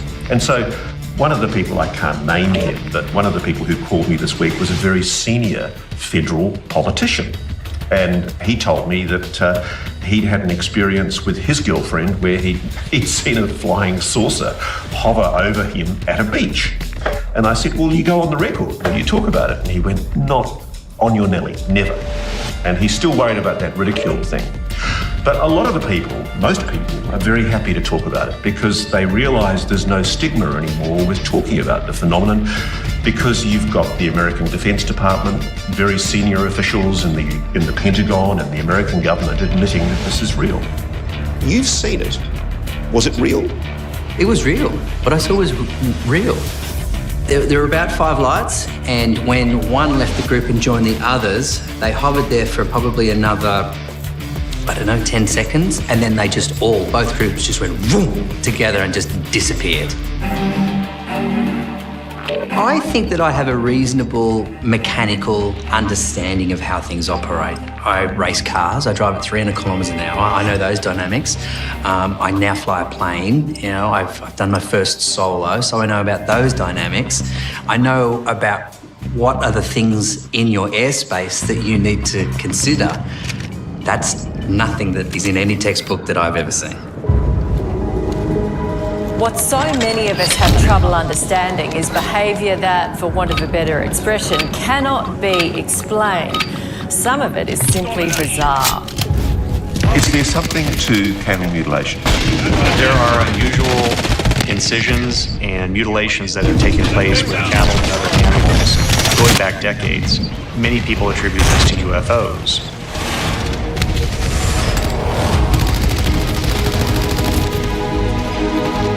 We've been living on the land for all our life.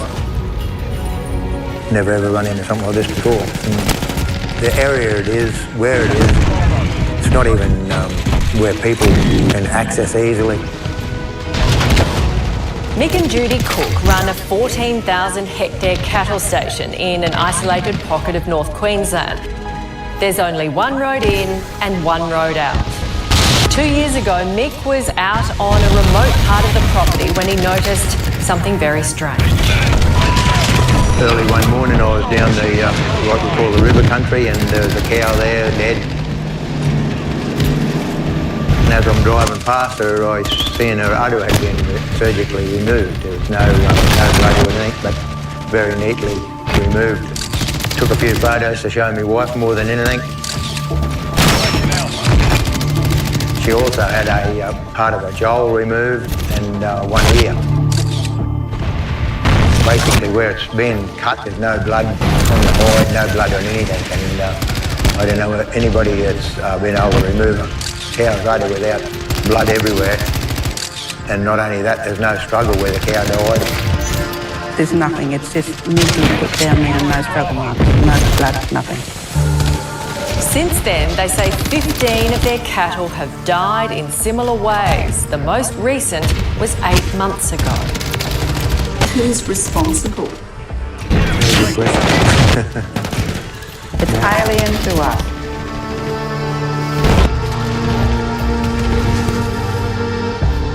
I'm kind of nervous that you're going to giggle at me and laugh, because there is this phobia about dealing with this subject. I'll ask it anyway.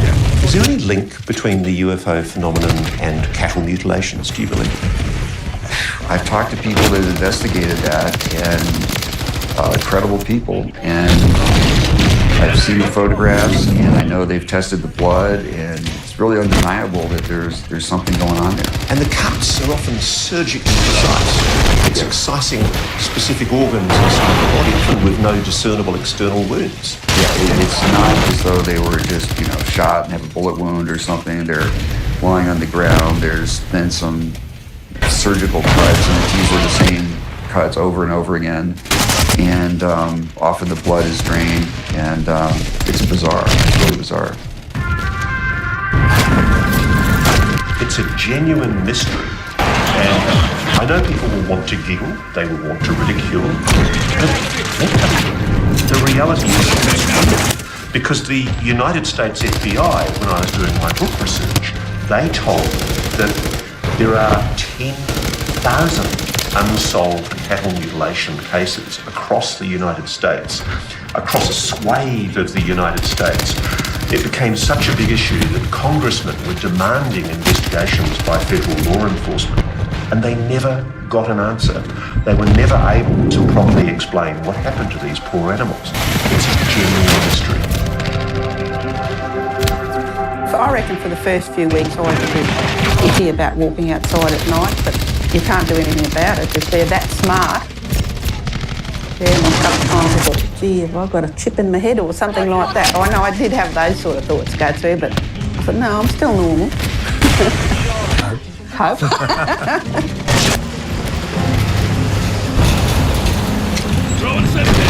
When you hear from Mick and Judy Cook, they're honest as the day is long.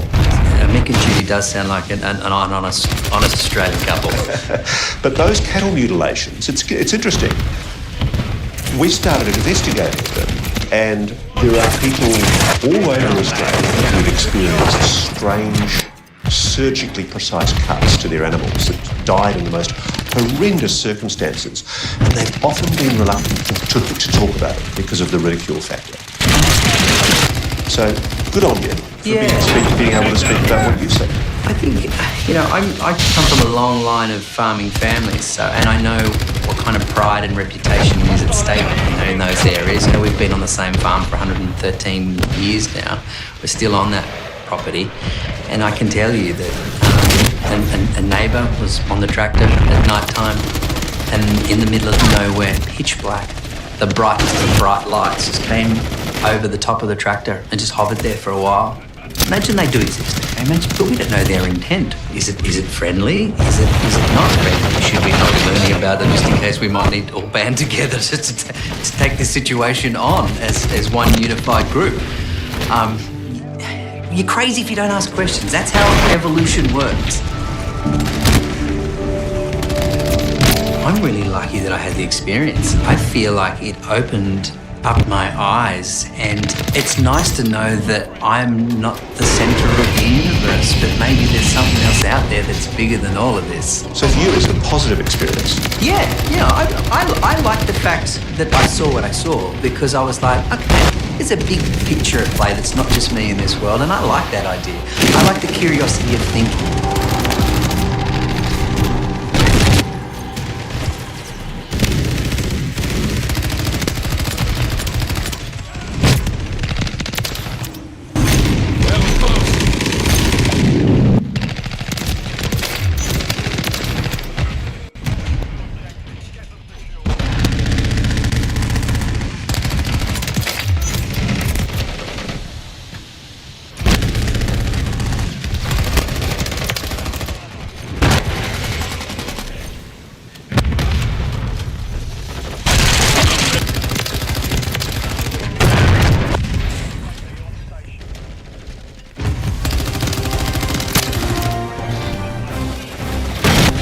Hello and welcome back to Reality Check. I'm Ross Coulter, and today we have something very, very interesting for you. I've got a good friend and colleague, Ryan Vernay, who is a Brazilian-based electronics computer engineer who's working towards his Masters of Science in Physics, but he's also a UAP researcher and founder of the UAP Brazil Group, which is a group of Brazilian researchers working to investigate UAP cases in and around Brazil. And boy, has Ronnie got an amazing story to tell today, because he has been in the Amazonian jungle, way up the Amazon, near the border with Peru, north of Brazil, and he's been investigating some quite extraordinary phenomena, and I will apologise in advance, Ronnie, if I've got the pronunciation wrong. He's been on an expedition in a remote part of the Amazon, researching phenomena with a tribe known as the Nawanawa indigenous tribe in the Acre province of Brazil. And you've just returned a day or two from that community where you have witnessed extraordinary phenomena. Now, before I bring Ronnie in, I just want to set some background to what we're talking about here, because this is a real UAP hotspot. I'm hearing that from people in Washington. I'm hearing that from Ronnie and his friends. And Ronnie's research was prompted by a long history of unexplained UAP incidents reported since at least the mid-1970s. In 1977, there were reported UAP incidents in Para and Maranhão states. I think that's in Brazil. There were multiple reports from several of the province's coastal cities. Hundreds of people reported being hit by light beams emitted from UAP, especially around the city. Now, the Brazilian Air Force did the so-called Operation Prato investigation, and officially no unusual phenomena was found. Is that true? Locals hit by the dangerous light beams dubbed them the Chapa Chapa, literally. When a public panic ensued, the mayor of the province was helped from the Brazilian Air Force, and my friend and colleague ufologist Jacques Vallée has reported that a number of individuals during these incidents were reportedly killed as a result of the light beams, and injuries suffered by locals were consistent with microwave burns. Now, I'm sorry for this elaborate preamble, but I think it's really important we all know why Ronnie was prompted to go where he went. So I'll just give you the full picture. In 2013, there were several unidentified aerial phenomena that began to be observed flying over the village in the state of Acre on Brazil's northern border with Peru. On the 25th of July 2014, one of these UAPs reportedly descended into the village and fired light beams at the indigenous people. This prompted a request for help from the Indians to the National Indigenous Foundation, which in turn prompted the federal police and the armed forces to do an investigation. And the events occurred until the end of 2014. 2015, an investigation was opened by the Federal Public Ministry due to a close encounter by the researcher and an anthropologist, Carolina Comanduli, with one of these phenomena. 2015, the incident stopped. It started again in 2016, this time in the Campa and Isoladas do Indira indigenous tribe, when a light phenomenon descended and was fired at by a local armed with a shotgun. He then received a beam of light back at him and had to be hospitalized. So Ronnie came into this story at this stage. His first expedition into the area was in 2023, and his subsequent investigation led to the Brazilian government being forced to disclose video testimony, more than 20 minutes of video and 120 pages of official documents. And it essentially blew the whole Colares story wide open. So let's bring Ronnie in now. Ronnie, welcome to Reality Check. How was your trip, sir? Hi, Ross. Hi, audience. Thanks for having me. It was very intense. The biggest experience in my life. Never passed something like that in my life. So I have a lot to talk with you today. I'm anxious to talk everything I saw there. Okay, let's start with the sexiest bit first. Did you see anything anomalous, Ronnie? Yes, a lot, and a lot of things that I never witnessed before in my life. And I witnessed that a lot of things were, but at that place it was something completely different, in a completely frequency, in a different power of what I was witnessing. What did you see? Yes, at the first day, my routine, I will talk about my routine first. My routine was to wake up by 7 a.m., 6 a.m., take a breakfast with the indigenous leadership, and go to the place where I was installing equipment, and I brought a lot of equipment to start monitoring, to build a station there, and a lot of work because I was in a place that we had a lot of things that I did not predict it, because I was in the middle of nowhere with no specialized labor to help me, with no very good tools. So I had a lot of trouble to build the station, and I spent like 12 hours building it. So between 7 a.m. and 7 p.m. I was working towards building, because I had only a few days there. And after that, at 7 p.m. I started my UFO UAP observations inside the jungle, in a local where people were witnessing since the beginning of May a lot of phenomena.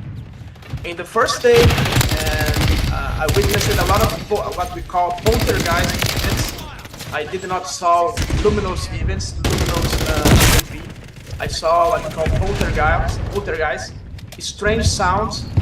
For example, I was there in the middle of the silence, extreme silence, in the middle of the jungle, and I heard a noise of furniture or a strong bed, metallic bed being scratched in the ground, in a wood ground, very strong. It's a sound that was very clear. There is no way that could be other sound like that in the middle of the jungle. And they felt a feeling of fear, a feeling, very strange fear in my heart. And immediately I talked with the indigenous boys, and one of the good points of the traveling is that every night an indigenous boy approached me and said, "Brony, can I go with you? Can I go to observe with you?" And we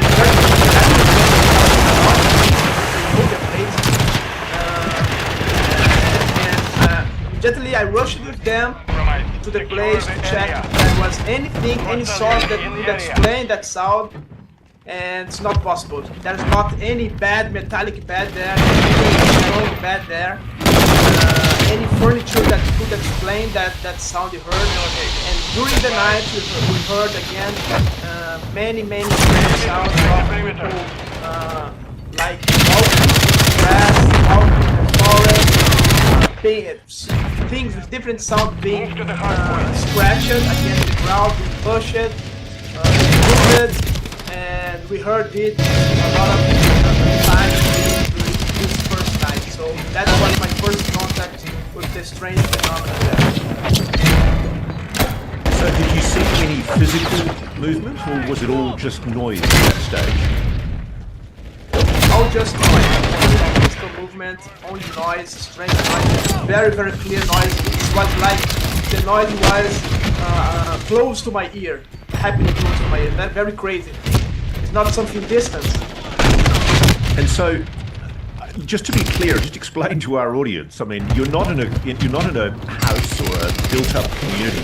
You're in the Amazon, remote village of indigenous people on the Amazon River. Is there anything that could possibly have generated that kind of noise in the community that you were in? Yes, and these observations were not done in the village. It was done 20 minutes walking from the village, in the middle of the forest. So there was nothing that could explain here that type of sound. There are no people living there. There was no people there during the night. They don't go there at the night, so there was nothing to explain what occurred in this first night. I have to say, you're a braver man than I, going into the jungle where there's known paranormal phenomena, Ronnie, and by yourself, or with just one other person. That's quite extraordinary. You were obviously a bit jittered, a bit scared by it, but let's talk more about what else you saw and heard while you were there. Yes. At the second day, I was suspecting that abandoned house, that place, it was little abandoned with objects. It was dirty with objects left there, like people left there today. And in the middle of the night, left the house today and left everything the way that it was. So this house abandoned, I started to try to think about that some sound maybe could be generated there, maybe a furniture there, something like that. And I was there in the night, and the next night, all of us felt something that we never felt before. Me and also the Indigenous boys. It was like a feeling of extreme fear, extremely cold, and when you start to enter more and more deeper in the little house, we started to feel more and more strong. So besides the sounds, this house had this feeling of fear of darkness, something I cannot even explain everything in my words. So this was the first act, second act of my observation. This strange abandoned house there is hot. Okay, let's go on then. I'm fascinated to get the full description of all of the range of phenomena that you witnessed. Keep on going. Yes. At the second night, the same night where they entered the house, we started to observe the phenomena. The previous day, during the day, I interviewed some indigenous, and I have a lot of material. I have like almost 20 interviews with separated individuals in video, telling me what they witnessed, those encounters, unbelievable people what they are talking on tape. Get information. What are they describing? Have any of them seen objects or entities? Most of the time they're describing an orange or yellow sphere, a golden sphere, like a ball of fire, that descends near the ground, near the houses. And most of the time these ball of fires are on top of their houses, on top of the roof of the houses, very low, like observing them, like staring at them. And when they think point, oh my god, ball of fire, it's like, oh, and most of them say to me, it's like it was able to perceive what might be. When I was thinking to point, the ball of fire was gone. So this was the most common witness. Here's the $1 million question, Ronnie. Did you see those anomalous orange, yellowy balls? Yes. The observation was honestly fair, not far, not much far, orange, and it was blinking a very strong orange and a very strong yellow. It was going around, literally around all the village. So we observed like at 36 degrees this object, always in the level of the trees. It's important to say that it's not something that was far away in the space, far away in the air. These lights are at the maximum at the top of the tree level, the height that they fly there. So it was going around all the village, almost at 360 around the village, and entered inside the forest. And this was the first photo that I took. So what we're looking at here is a photograph of the object that you personally shot with your camera? Yes, I was with my, at this night I was not with the station built yet. I was only with my camera and with my cell phone that was together with my accessory that I plugged my binoculars more today. So this was the equipment that I took. So talk me through what we're seeing. Yes, it was like here at the orange that the light was gone and again started to blink in yellow, and this becomes again orange, yellow, and this light going straight away, very low on the cross-tree level, going inside the forest. This was my first observation of airdrop inbound. And in this interview, I asked before I started the first day, where these objects are most seen, where they are going, from where they are going, where they are coming, where they are going out.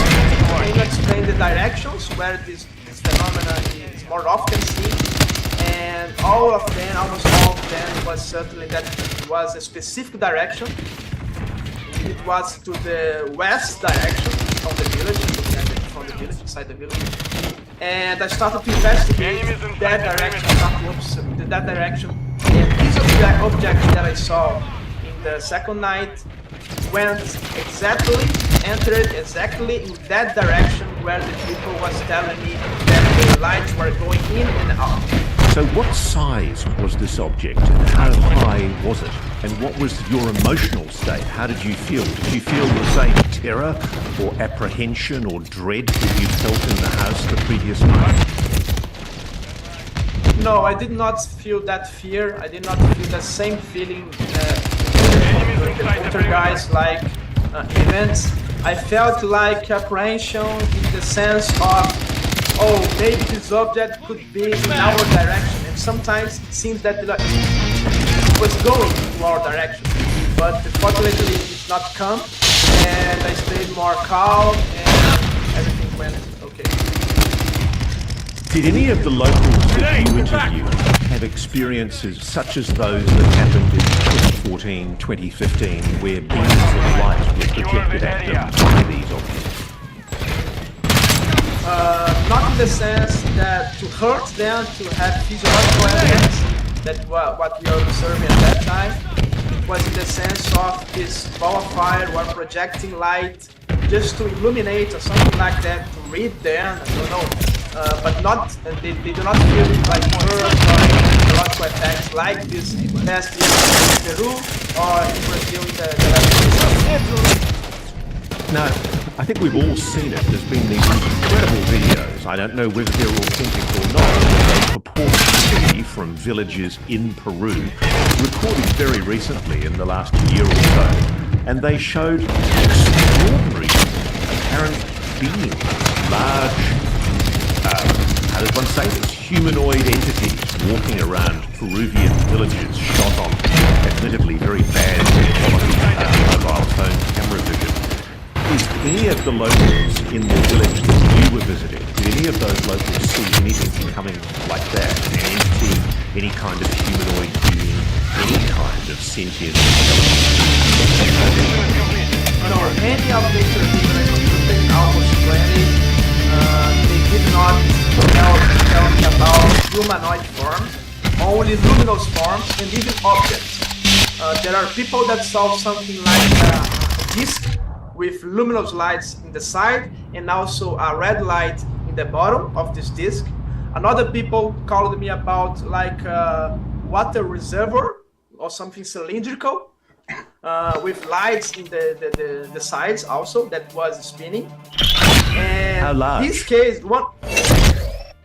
Sorry? What size?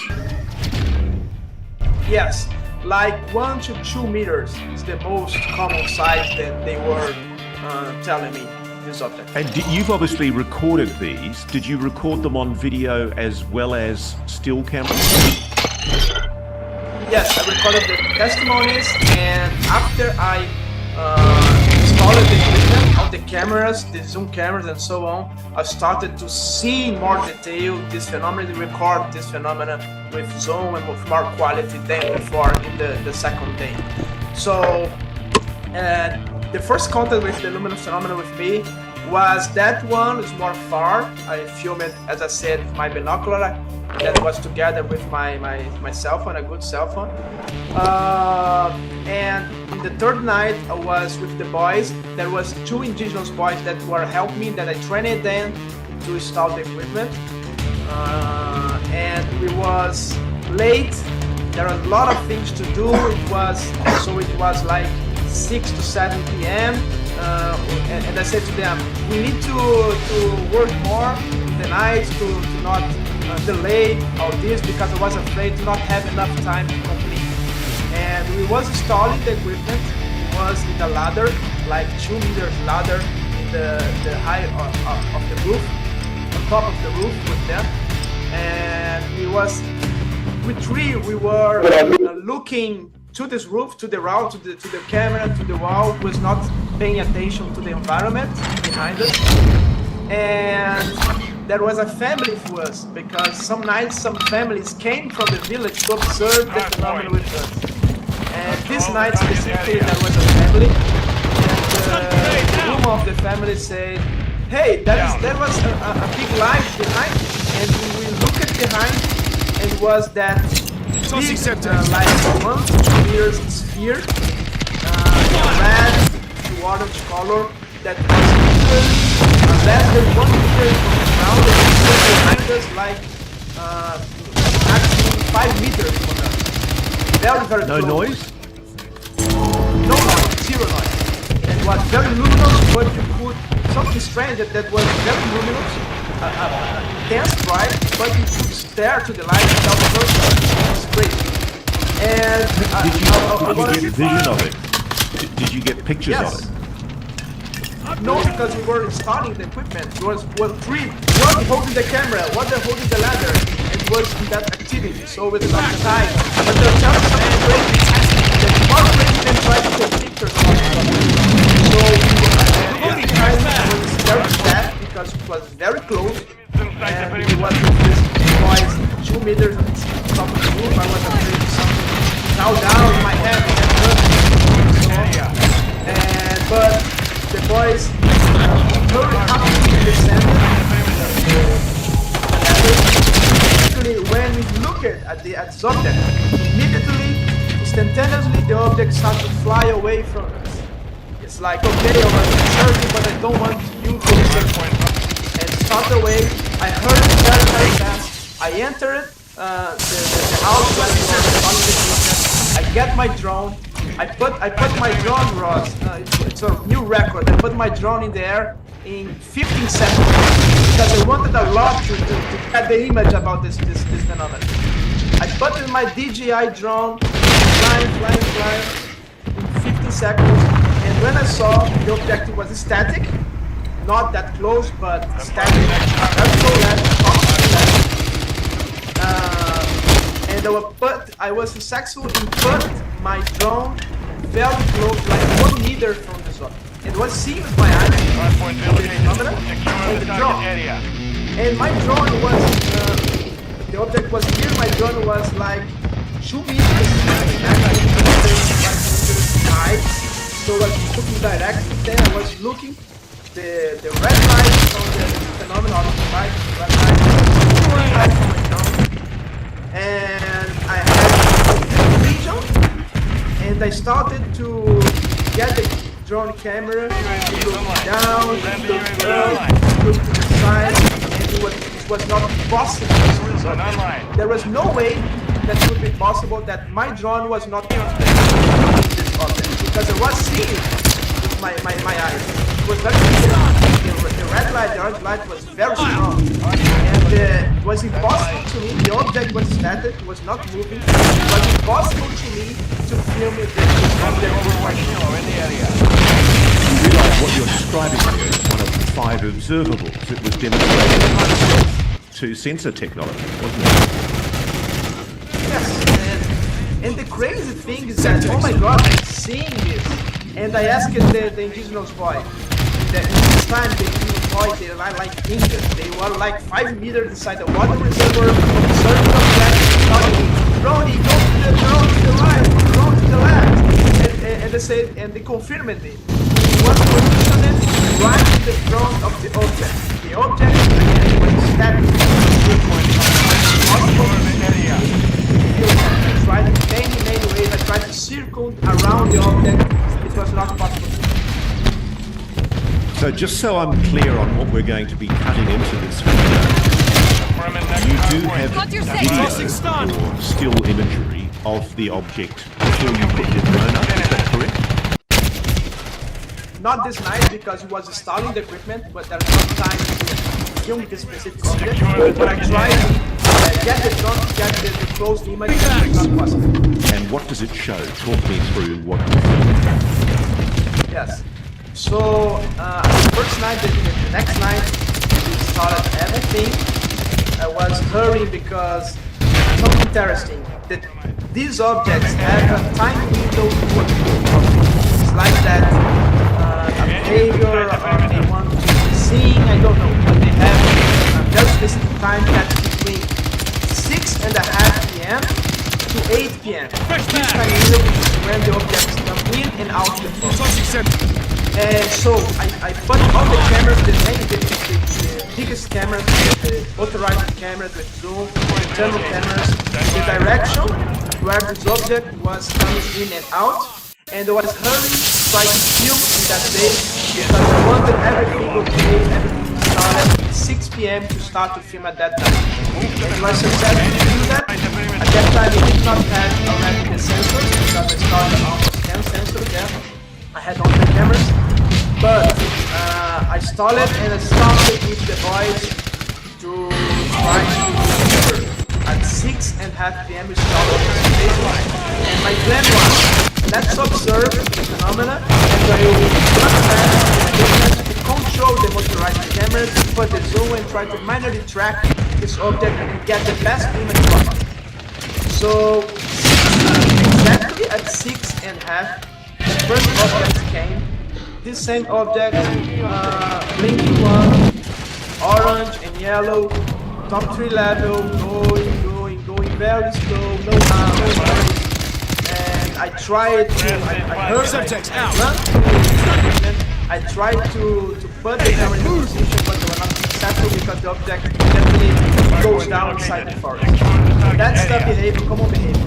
The object every time goes down and literally enter the trees, the forest, inside the forest. So, faster, like 30 minutes, came something very, very bizarre that I never witnessed before. It was, what I could describe better, it was like aurora, the natural phenomenon. And this aurora was not red, it was like very white, very dense, like a luminous fog, It was forming like a 3D shape, the shape of a hand, like this fog. It was like the shape. It's like, imagine like a... Subjects out! Yes! Imagine like you're actually seeing a hand? A hand, yes, a hand, like this. Wow. Like pointing very, and imagine like the drone show that people do today, where they put a lot of drones in the air and the drones form a tissue shape. But imagine this, not with drones, imagine this with a fog, a luminous fog, not a simple fog, but a very, very bright luminous fog, forming, becoming denser, very close to us, like, I don't know, like 1 mile at the maximum range. It was forming like a hand, like this, like Did you get imagery on it? Yes, immediately I run into the put the motorized camera toward this. I put the zoom to see if it's something behind that, but it was simply a fog, a luminous fog. God, and this is the equipment. We don't see in the equipment what I was seeing with my eyes, but you see a form like that, like this one that I'm saying. And but you do see the hair. Like not exactly like I'm describing, but you see the contours, but we don't see. If you get the image only of the camera and they give you Ross, what do you see here? You're not seeing it. I can be honest about it. You cannot see it. But you can see some strange form in this strange fog moving. I put the zoom. It was not possible to see anything with the zoom, so I put the zoom out, and this fog started to move towards the forest, like going deep in the forest. And something impressive. I let two indigenous boys outside and say, observe everything, take notes. What are you seeing with your own eyes? And the boy said to me that when he was observing, he saw this phenomenon like pointing towards the forest. And it's crazy because the point that it was pointing, this virtual hand or something like that, it was and entered exactly where the phenomena goes in and out every night. So it was like pointing for us, maybe, interpretation. Okay, this, guys, is the point that I'm going in and out. And the boys, one of